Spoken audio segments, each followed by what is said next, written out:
Dear friends, welcome to the 6th Sunday's reflection, whose readings are taken from the book of Leviticus, 1 Corinthians, and the Gospel according to Mark. I'm Father Michel Manga, a Divine Word missionary. Dear people of God, today's readings have inspired us to reflect on the theme, the joy of salvation. As you know, in the creation story, man lived in Eden, the place of delight, of pleasure. He was in a perfect communion with his Creator. But man's disobedience brought in separation from God. That was the beginning of man's exile in a wounded world, full of misery and worries. In the first reading from the book of Leviticus, we see how man's wounded situation could separate him from the joy of communion. It is worth noting that one of the most important themes in the book of Leviticus is about the purity laws, which regulated access to the temple and the mingling of the people in society. A person with leprosy was banned from the temple and from the society. No one, dear friends, could approach a leprous person. They lived in a perpetual state of mourning and a perpetual state of public disgrace. Jewish people looked at a leprous person as a walking dead, someone who has deserved God's punishment.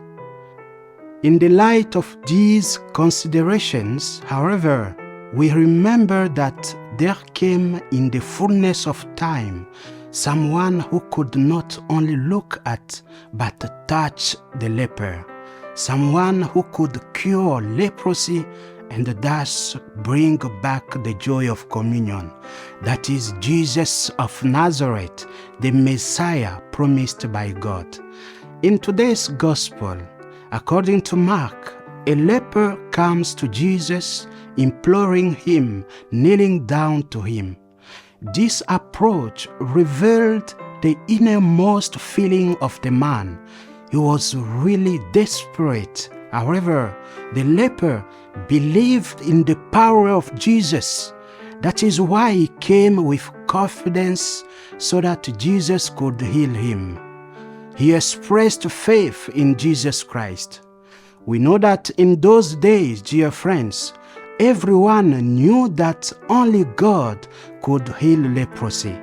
So this man coming to Jesus to be healed is a clear evidence of God's reign through the person of Jesus Christ, an evidence of God's intervention in the life of those who believe in Him. It is only faith, dear friends, that can bring us into the realm of divine provision of grace. Beloved in Christ, leprosy was not only seen as an illness, but also as a dramatic picture of sin and a disaster in one's spiritual life. As physically, leprosy is a poisoning of the springs, a corrupting of all the pleasures of life, so is sin in the sight of God. As a leper is loathsome in his person, infected in all his actions and in all that he does, so is the one living in sin. He is incapable of fellowship with God's people. He is shut out utterly and entirely by his sin from the presence and the acceptance of God.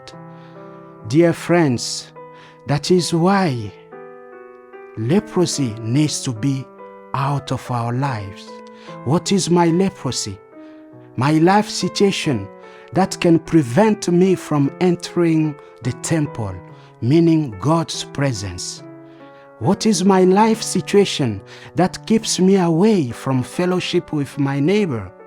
No matter what that situation might be, let us approach Jesus Christ with faith and confidence and ask Him to cleanse us so that we may be back to the glory of communion with God.